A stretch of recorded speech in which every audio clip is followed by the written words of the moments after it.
Magandang araw po sa lahat. Welcome to my YouTube channel, Dexter Works. Gagawin natin ngayon ay maglilinis tayo ng handle switch dito sa XRM. Preventive maintenance po itong gagawin natin. Pwede po ito pang repair and cleaning. Ngayon, umpisahan natin.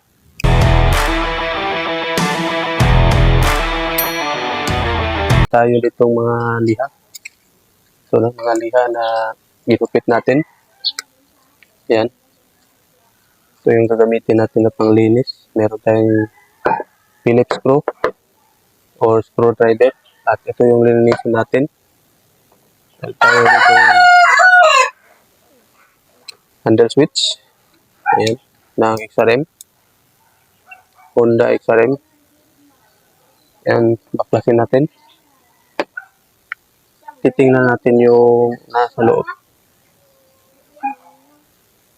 Ngayon, gagawin natin, gagawa tayo ng video na walang cut kung paano maglinis at mag-repair dito sa handle switch ng Honda XRM. Kasi medyo nabitin yung taga-suporta natin doon sa last na video natin na matagal na natin na i-upload. Yan, mag-re-upload tayo. Gagawa tayo ulit ng bagong video. Ito yung on-off switch, ating ilaw. At ito yung high and low beam. Yung turn signals, switch o toggle. Horn. Ito yung horn.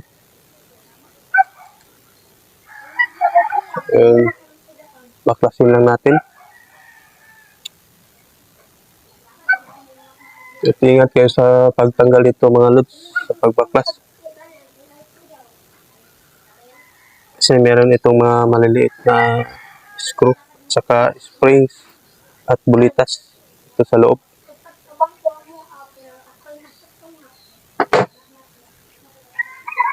Yan. Gagawin natin, lilinisin lang natin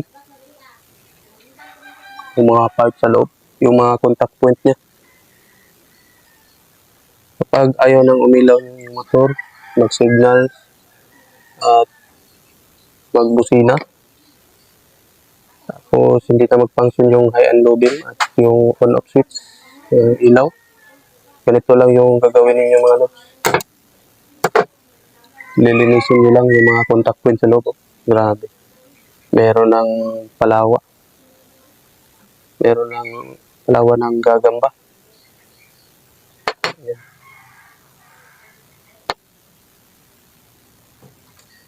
Tinirahan na ng gagamba dito sa loob. Grabe ang dumi. Sunod natin tatanggalin itong mga lock na sa gilid. Ayan. Bago nyo baklasin na loads, kung gusto nyo na hindi nyo makalimutan yung pwesto niya, pwede nyo picturean o mag-video rin kayo sa pagbaklas para kung sakaling nakalimutan nyo kung paano ibalik, meron kayong guide tulad ng ginawa natin ngayon. Tanggalin lang natin itong switch ng kanyang turn signal, itong kanyang toggle para ma-access natin yung contact point dito. Yan.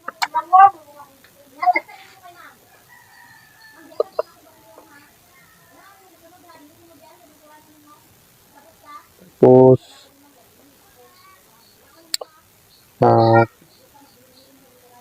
tuloy lang natin itong cable tie dito sa gilid. Ayan. Meron itong cable tie. Ayan. Merong cable tie dyan. Tapos may isang screw bolt pa dito sa bandang gilid, dito sa kanyang horn. Maliit na screw bolt. Tanggalin lang natin. Buti nga ay hindi tumalsik yung kanyang bulitas na maliit. Sama na rin yung kanyang spring dito. Meron siyang bulitas dito. Kasi hindi siya tumalsik, kumapit pa siya. Nakalak pa siya.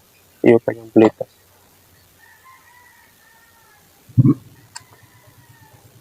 Yan. Tapos, para matanggal natin ito, lahat yung horn at saka signal light contact point. Tanggalin lang natin. Putulin lang natin itong kanyang cable tie dito.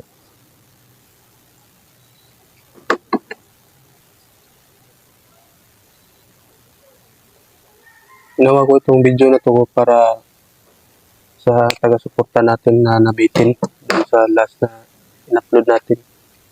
Kasi sabi niya may cut daw. Yung gagawa tayo ng video na walang cut. Para sa iyo to sa inyo to loads. Itong video na to. Para at least gagawa tayo ng video na walang cut. Ito na yung gusto mo. Gusto niya mga loads na walang cut.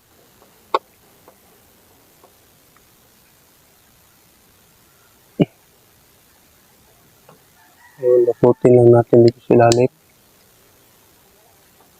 Ayan. Tapos tulak. Ayan. Tulak nyo lang. Ayan. Okay na, natanggal na natin. Wala nang laman. Itong handle switch. Yan, wala nang laman.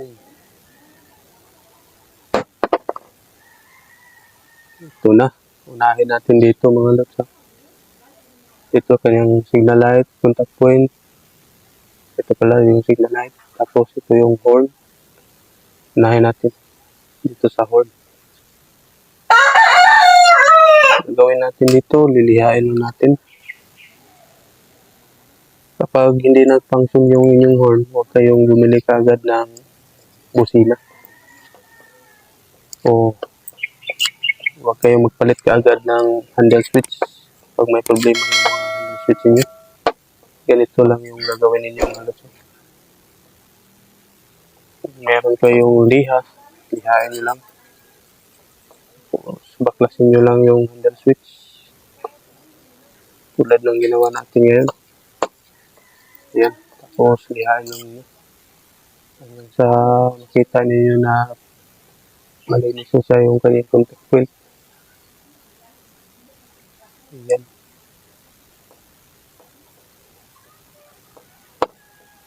Medyo nangitim na itong kanyang contact point. Mga lods. Ito lang yung gagawin ninyo mga lods. Ipit nyo lang yung liha dito sa gitna. Ayan. Tapos sabay pihit. Ayan. Ayan lang mga lods ha. Ayan.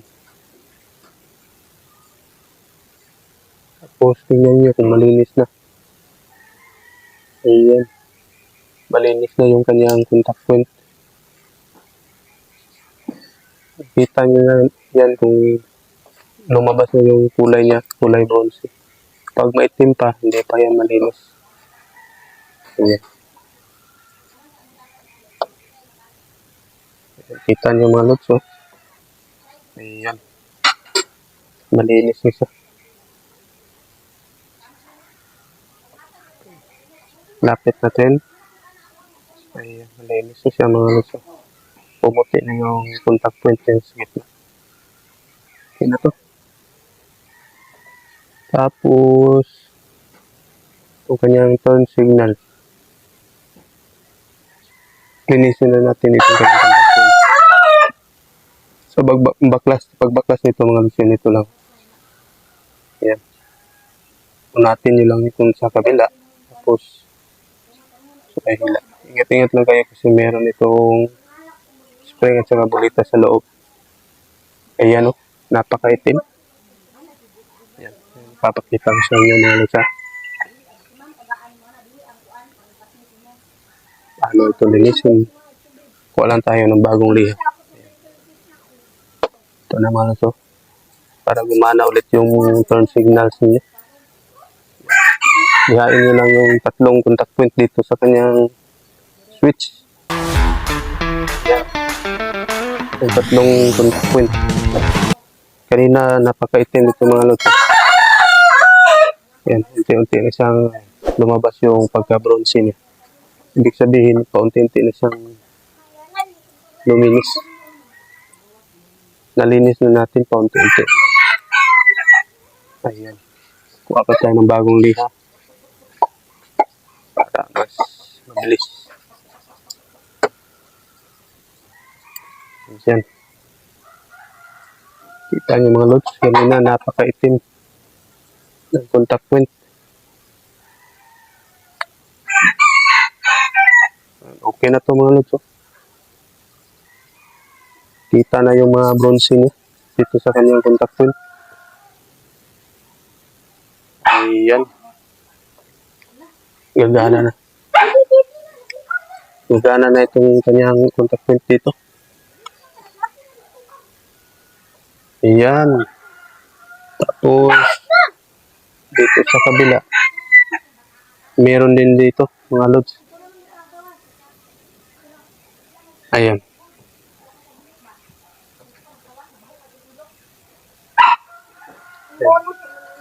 Ito lang yung gagawin nito.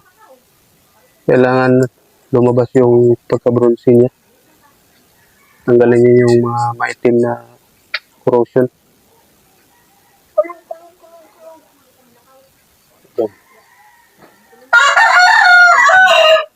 Ganito lang yung gagawin ninyo mga lods. Yan. Hanggang sa pumuti siya. Makita yung kulay bronze. Dito sa kanyang contact point mga lods.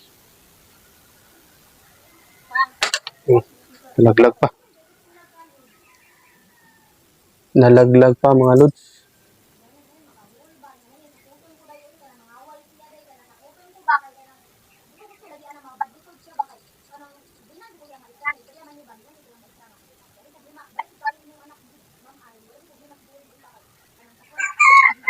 Okay na mga lods.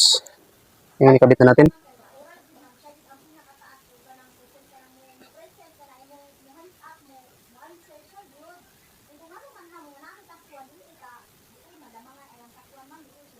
Ibalik na natin.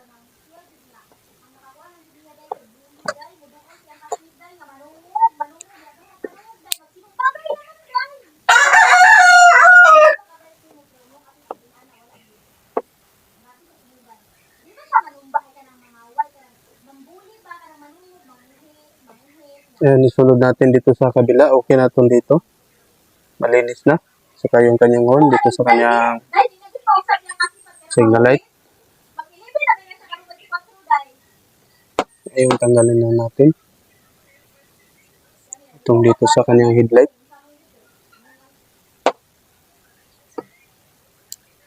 Itong high and low beam, tanggalin natin yung screw bolt niya dito.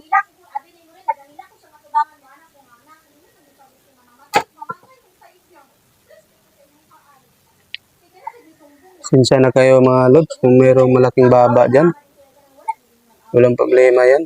Nagyama-yama lang yan. Ayaw, di ba?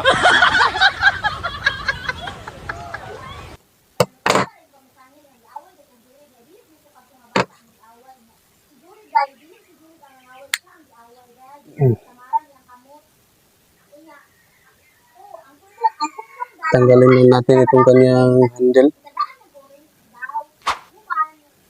Ganyan kasi tayo mga vlogger mga lods. Meron talagang mga hindrance. Pag hindi tayo mag-vlog, napaka-peaceful ng paligid. Walang ingay. Bakit kaya ganyan? Gusto siguro nila na makasama dito sa ating vlog yung boses nila. Ayaw, di ba? Ayan. Okay lang yan. Sama lang natin sila mga lods.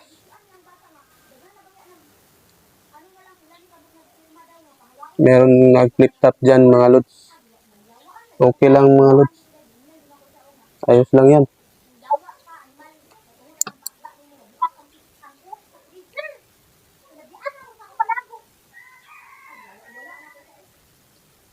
Muna nga mga latin nila mga lods. Isama natin yan sa vlog natin. Ganyan naman talaga yan, mga rapper. Mga flip toppers. Gusto nila na ma-record din yung kanyang mga boses sa vlog natin. Ito na, natanggal na natin mga lods.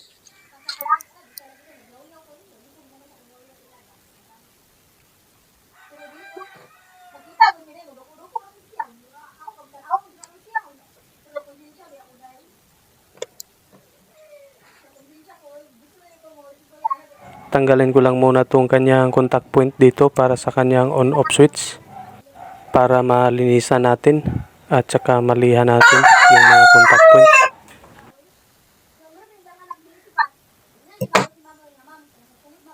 Dahan-dahan lang nating tanggalin dito mga lods para hindi malaglag yung mga bulitas at saka yung kanyang spring para hindi siya tumalsik at mawala. Ngayon mga lods, lihain ko lang itong kanyang contact point dito para sa kanyang headlight. Ito po yung para sa on-off switch dito sa kanyang headlight. Magiging useless yung ating pag-record ng mic. Mag-voice over ako nito mga lods. Kasi merong rapper dito. Flip toppers. Napakalakas ng boses. Okay na. Malinis na. Ganyan talaga mga rapper, mga lods. Mabilis magsalita. Yan, nalaglag yung bulitas niya dito. Ito na mga lods. Sayang nga, hindi naging vlogger yan. Mabilis magsalita ba? Sayang.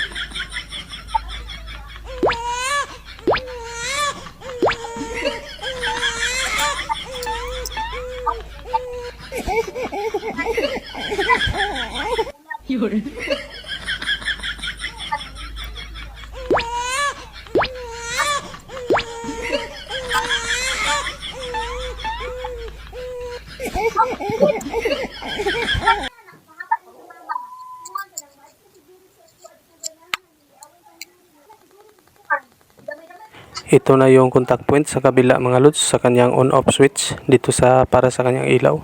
Lihain rin natin. Baba mo. Baba. Baba mo. Record na. Sa vlog na vlogger ka. Hinahin na baba mo. Useless ka ni. Gusto ko ni. Yan ang langay. Dahil tapos na nating nalinis itong kanyang contact point dito para sa kanyang ilaw, ibalik lang natin mga lods, ikabit na natin, i-assemble na natin.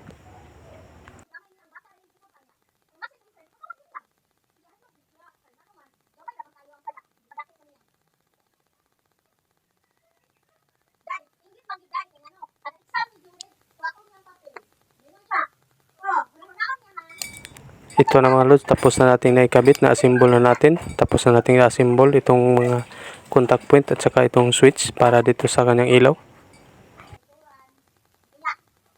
Dahil tapos na natin nalinis yung contact point para sa kanyang on-off switch para sa kanyang ilaw. Ito na namang high and low beam para sa kanyang high and low beam ng kanyang ilaw o headlight. Ito naman yung linisin natin, itong push button switch para sa kanyang high and low beam. Tanggalin ko lang itong mga lods para malihan natin at malinisan natin. Para matanggal natin, sikwatin lang natin yung kanyang contact point dito sa kabila. Sikwatin lang natin yung kanyang lock para matanggal natin. At ito na, natanggal na natin yung kanyang kabilang contact point dito sa kanyang high and low beam push button switch. Ngayon, lihain lang natin itong sa kabila. Linisin natin gamit ang liha. Ayan. Lihain lang natin ang lihain hanggang sa pumuti siya o kumintap. lumabas yung pagka-bronze niya. Okay na mga lods, malinis na siya. Ngayon i-assemble natin ulit. Ayos, naikabit na natin. Dali lang i-assemble ito. Ngayon i-reassemble na naman natin dito sa kanyang housing, dito sa kanyang handle switch mismo, itong mga contact point o itong mga button selectors. Ito po yung para sa kanyang high and low beam switch. Ito yung contact point niya dito. Original talaga yung kanyang contact point, kasi yung sa mga replacement, yung sa China, iba yung kanyang mukha at disposable yun.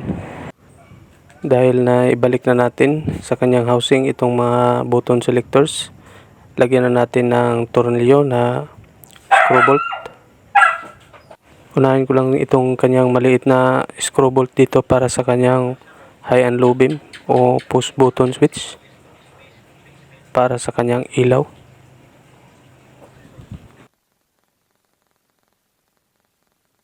Ito na po yung pwesto niya mga lods. Dito sa ilalim merong isang maliit na screw bolt para dito sa kanyang push button switch ng kanyang high and low beam. Sunod natin ikabit itong kanyang turn signal selector or itong kanyang toggle switch para sa kanyang signal light. Tapos itong kanyang lock dito para sa kanyang wire. Ayan mga lods, dapat nasa itaas itong lock, itong plastic na lock para sa kanyang wire. Ngayon lagyan natin ng mga tornilyo mga lods. Ilagay na natin itong maliliit na screw bolt para dito sa kanyang button selectors, para sa kanyang signal light, at saka dito sa lock ng kanyang wire.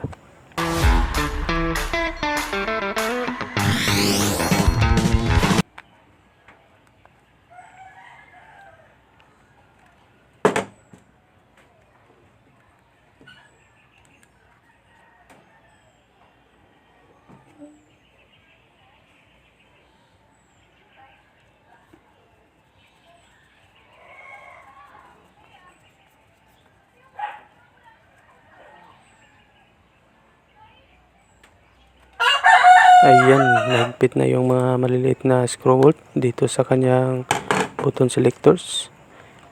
Panghuli itong kanyang takip dito, ikabit na natin. Meron din itong maliit na screw bolt dito. Ngayon ikabit na natin itong maliit na screw bolt dito para sa kanyang high and low beam switch. Ikabit na natin itong screw bolt. Higpitan na natin mga lods. Okay na mga lods, na tapos na nating nalinis at na-repair itong handle switch ng XRM. Kapag nangyari sa inyo na mawala yung inyong mga busina, signal light, or itong high and low beam or on-off switch ng iyong ilaw, ganito lang yung gagawin ninyo mga lods. Linisin nyo lang, lihain nyo lang yung mga contact point dito sa loob ng kanyang handle switch para gumana ulit. Mas maganda sana kung meron tayong DW40 para pagkatapos isprayan natin. Sa pagkabit na lang natin ito, i-sprayan ng DW40. Okay na. Okay na mga lods, natapos na natin yung DIY cleaning at repair. Peace. I'm out.